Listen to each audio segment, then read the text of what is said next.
So I think I'll tell you what I've learned over the last year. I've traveled to about 160 cities since last January with my wife, Tammy, and spoken to about 300,000 people at live events. And so the first thing I learned was that for some reason I can travel to 160 cities and speak to 300,000 people. And that was a shock in itself, that it's a continual shock that everywhere we go, there's a massive hunger for whatever it is that I happen to be talking about. And, you know, I think about that constantly when I'm discussing what I'm discussing with my audiences, trying to understand what it is that's driving this. I do that a variety of ways. You know, one of the things I do is listen for silence.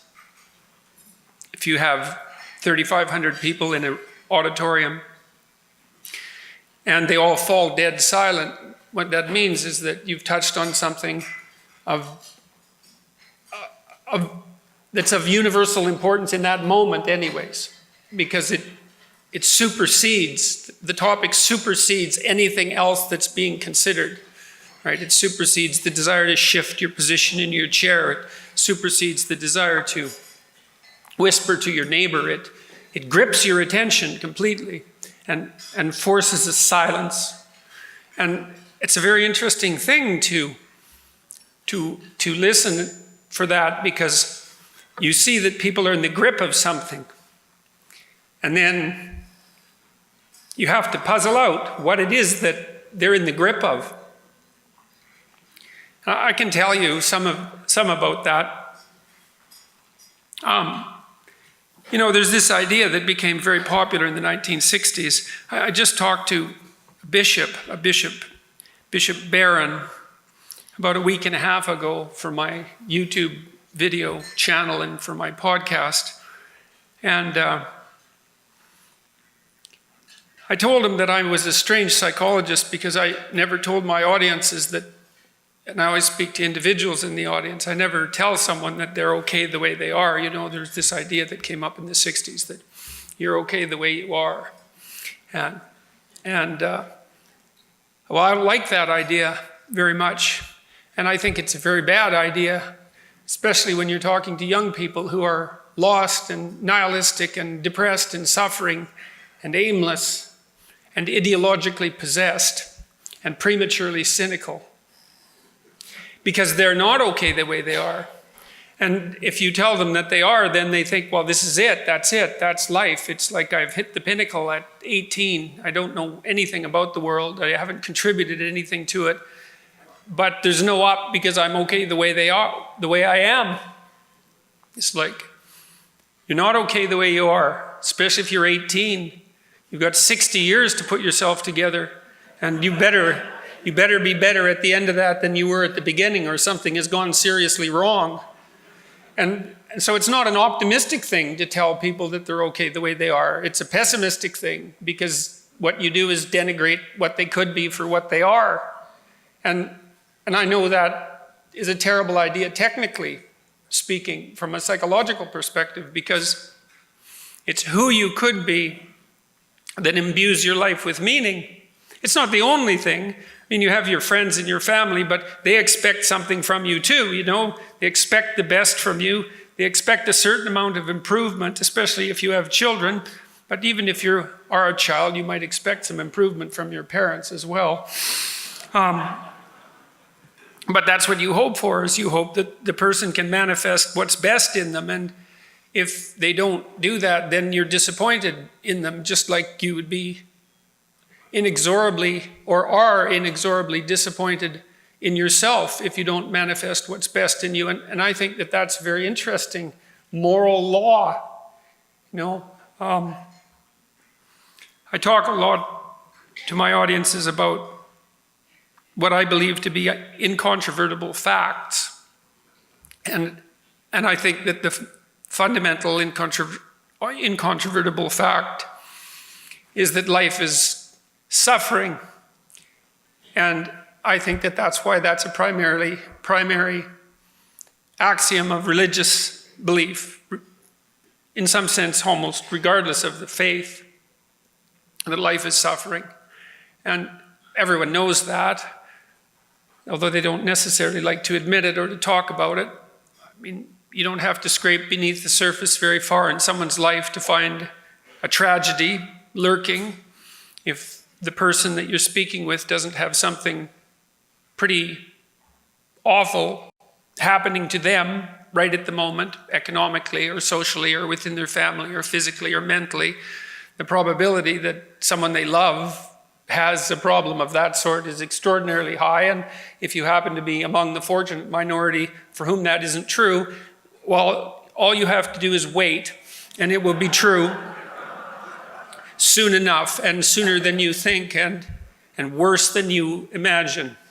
And everyone knows that. And so it's easy to understand why people become cynical and bitter and hurt and nihilistic. Now, I think there's a progression in life. You know, if you're naive, you think that life will be easy and that people are basically good, and then you have some experiences if you're not sheltered too much, and that gets taken away from you because you betray yourself or other people betray you, or you encounter a tragedy, and then your naivety is shattered, and the most likely place that you'll go from there is into something approximating cynicism, because you don't know the alternative, and your initial faith, which was not faith but naivety, is shattered by the terrible reality of what you encounter. And then as a cynical person, you're more wise than you are as a naive person. And that's a strange thing, because you're worse in some sense than you were. You know, you're not as optimistic, and you're not as filled with hope, and your life is more difficult. And you're probably harder on other people and with more of a tendency towards cruelty. And none of that seems positive, but there's a wisdom in cynicism that the naive lack. But the problem is there that cynicism is not a useful antidote to, let's say, tragedy and malevolence, because there are places that you go past cynicism as you approach wisdom, and it's wisdom that you need in order to fabricate yourself this sort of vessel that will keep you afloat during stormy times. And so I talk to my audiences about wisdom, and I tell them other things that I believe to be true. It's like, well, life is difficult, and it's tainted by malevolence, and it's cast in tragedy, and you need something to offset that, because otherwise it embitters you. And if you're embittered, then you become vengeful and cruel, inevitably. And then you make everything that's made you worse in turn. And there's no bottom to that, you know, as anyone who's even a moderate student of history soon comes to understand. Oh, there's an idea that hell is a bottomless pit, and the reason for that is that there's no situation that's so terrible that there isn't some damn fool thing that some idiot can do that will make it far worse.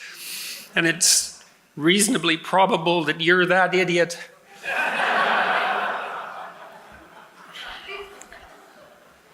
And so the question is, what might constitute an alternative to that? And if there is an alternative, and you know, I learned a long while back, reading religious mythology mostly, that there is a difference between thinking and paying attention, and of the two, paying attention is much more important. It's not the same thing as thinking. Like when you pay attention, you're looking for what you don't know. Like you you kind of detach yourself and you watch and you listen and you see if things are the way you think they are. And you hope they are, because life is easier if things are the way you think they are. But if you find out that they're not and you're paying attention, then you can weave and you can bob and you can adapt and you can learn. And so you have to learn to pay attention.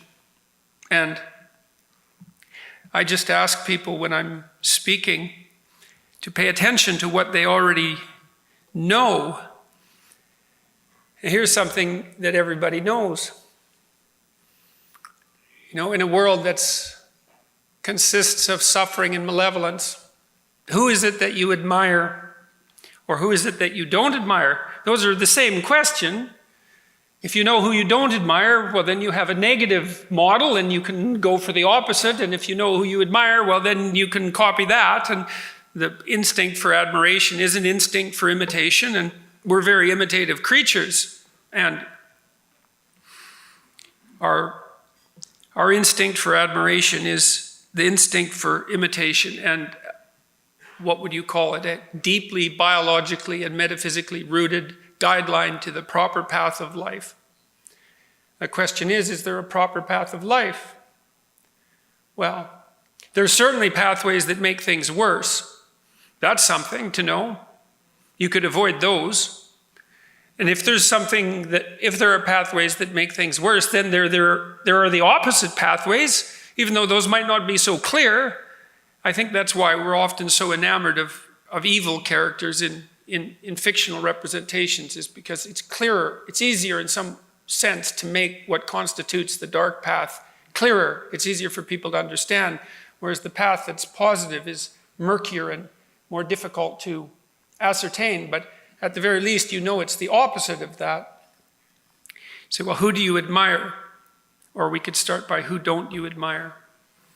Well, you don't admire an adult who won't take responsibility for himself or herself, and could. You know, I understand there are people that are so broken and hurt that they need help constantly because they can't take responsibility for themselves, or they can in small ways, but not completely. But you don't admire someone who won't take responsibility for themselves. In fact, you have a sense of contempt for that. And if you happen to be that person, then you'll wake up in the middle of the night and berate yourself with what's left of your conscience for failing to undertake your moral duty, your intrinsic moral duty. And you can't escape that. And that's so interesting, you know, that you can't escape that. If you were the creature who could invent your own values, as Nietzsche suggested, as an antidote to the death of God, then you just forgive your transgressions and you wouldn't suffer the bitter pangs of conscience, but you do. And the reason you do is because you're doing things that are wrong and you should stop, and you know it, and maybe you can't. And then, well, let's say then the opposite is that you admire someone who can take responsibility for himself or herself. That's a start. And then maybe you admire someone even more if they've forged their character sufficiently to move past cynicism, so that not only they take responsibility for themselves, but they can take responsibility for their family, you know, and they're there for the people who love them when it's necessary. And if you do that, then you have something I wouldn't say necessarily to be proud of, but at least you have one less thing to upbraid yourself with. And that's something. And then you can move past that and you can say, well, maybe if you put yourself together enough, carefully enough, spoke the truth enough, were courageous enough, in spite of the reasons you have not to be, that you could also be someone of benefit to yourself and your family and your community, and you partake in structuring things in a harmonious manner by living in that way. It's not an individual focused ethos. It's an ethos of harmony among levels.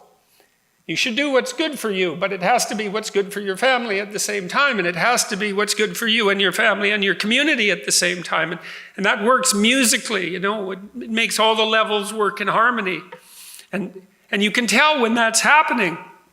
And this is another thing that's of great utility to know, is that when you're in that place where you're acting in the proper manner and you're facing things courageously and you're speaking the truth, you're imbued with a sense of fundamental meaning. And that meaning is the antidote to the catastrophe of life. And it's the antidote psychologically, because you have to have that meaning, because otherwise your life is too dark and too dreadful and it will corrupt you. So it's the antidote psychologically, but it's also the antidote practically, because we're not nothing, us human beings. You know, they say that we're made in the image of God, and it's hard to say what that means, but it means, at least in part, to participate in the process of bringing the good into being. And we can all do that, and the opposite. And if we accept our responsibility to ourselves and to other people and to our communities, and we lift that load up, then we live lives that are meaningful, and that stops us from being corrupt. It provides us with a medication against catastrophe, and it also practically improves the world. That's the other thing. It's not just psychological. You can make things worse. Everyone knows that. And no doubt you have in many ways. But you can make things better. And they actually get better. And there's a reason for hope. And there's something to be said to know that you're the sort of creature that can look mortality and catastrophe and malevolence straight in the eye, so to speak, and nonetheless stand up and do what's right, and that all there is in that is good. And that's what I've been telling people. Thank you very much.